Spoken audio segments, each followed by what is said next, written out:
Thank you everyone for coming, and thank you so much to our host Navya Kant and Swapna Ji for hosting us. We are from Global Organization for Divinity, as you probably know. And today what we are doing is called Nama Ruchi. Actually, till this morning it was Nama Vicha, and I think Thakurji and Madhuri Sethi, they wanted to come to your house. So we have Nama Ruchi today in the presence of our Thakurji. And so we are so blessed, all of us are so blessed to be here chanting this divine name. So what we have been chanting so far is called the Maha Mantra, which goes Hare Rama, Rama Rama, Hare Hare, Hare Krishna, Krishna Krishna, Hare Hare. That's what we've been chanting.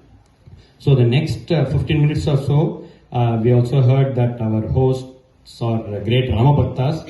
So we are going to do Ramanama chanting. But before we do the Ramanama chanting, I just want to spend a few minutes telling the significance of the Ramanama. I'm sure all of you know the significance, but just to keep it in mind and chant more powerfully, more in a more focused manner, we just want to go through why this is important. And we all know Bhadrachala Ramadasa. So Bhadrachala Ramadasa was a great poet, and we know the story that he got put in jail for taking money to improve a temple, right? But even then, what kept him going? He was in the jail for almost 12-13 years, and what kept him going was this Ramanama. Throughout that stay, he composed like over 12,000 kirtans. We don't even have records of all those kirtans. See, he composed so many kirtans, and he kept insistently chanting this Ramanama because he was like, this pure Ramanama will give me liberation. No matter, because of Ramanama, he was put in jail. But he didn't care about that. He just kept chanting over and over. And finally, Rama himself came to the Nizam and had him liberated from the jail. So that is one place where Ramanama is so powerful. And also we can see in different saints' lives. In also Purandaradasa, in one of the songs, he sings Rama Nama Payasake, Krishna Nama Sakkare, Vitala Nama Tuppavana. So he says, Ramanama is so sweet, it's like a payasa. To that, please add Krishna Nama, which is like sakkare, which is sugar. And to that, you add Vitala Nama, which is like a ghee to that. And that sweet, you always have to relish in your life. That's what he says. So we have so many different incidences of so many Mahatmas who have sung about Ramanama. And also we know that when we chant this Ramanama, we know there are so many different people present here, right? We have, whenever Ramanama is sung, who is the first person who is present? Hanumanji, right? Hanumanji is always present. Whenever you say Ramanama, he is instantly there. So when we are chanting this Maha Mantra and this Ramanama, there is Hanumanji present in this house. He is here blessing all of us. And what else does Hanumanji do? He removes all the bhutas, all the bad influences. So you have this sloka, Yatra Yatra Raghunatha Kirtanam, Tatra Tatra Kritamasta Kanchanim, Pashpavari Paripurna Lochanam, Marutam Namate Rakshasantakam. So what is he doing? He is putting an end to all the Rakshasas. Do we have any live Rakshasas here? We don't, but the Rakshasas today are in our mind, right? They are maybe in our phones. We are constantly looking at our phones, so they are in not physical form, but they are in different forms. They are in people's minds. So he is here removing these Rakshasas from our mind. So there is an interesting story from Tulsidasa's life. So Tulsidas is the one who composed Hanuman Chalisa. We are going to also do Hanuman Chalisa today. And so Tulsidasa in his life, there is an interesting incident associated with both Ramanama and Hanumanji.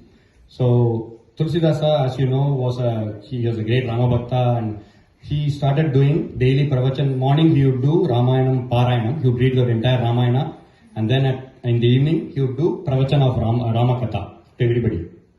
So in that area, he started becoming more and more famous. And people started attending, in thousands of people used to come for his pravachans in the evenings. And so the other scholars in that town, they got envious. They were jealous of the fame of Tulsidasa. And they are like, what do we do? He is becoming more and more famous. Not many people are coming to my satsang or my pravachans. So what do we do? So there was this magician in that town who was kind of an evil magician. So he would put curse on people. He would kind of pray bad things to happen to that person, and then he would chant it into, like, let's say like a necklace or something. And if they hand the necklace in front of their house or inside their house, then that person will go mad. That was the whole thing he was doing, that magician was doing.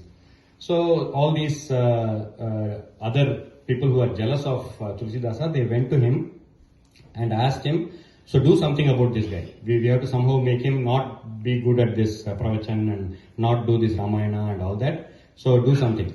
And so he, for 2 days, he meditates on his like evil curses or whatever he's doing, and he chants those curses in a mala, in a necklace, and then he says, somebody take this necklace and keep it in Tulsidasa's house. Nobody wants to take it because they are scared something will happen to him. So nobody takes it, but finally he himself goes and puts it in front of Tulsidasa's house. So as soon as he comes back in the evening from the pravachan, he'll go and he'll get affected by it. He'll become mad. That is the whole tale.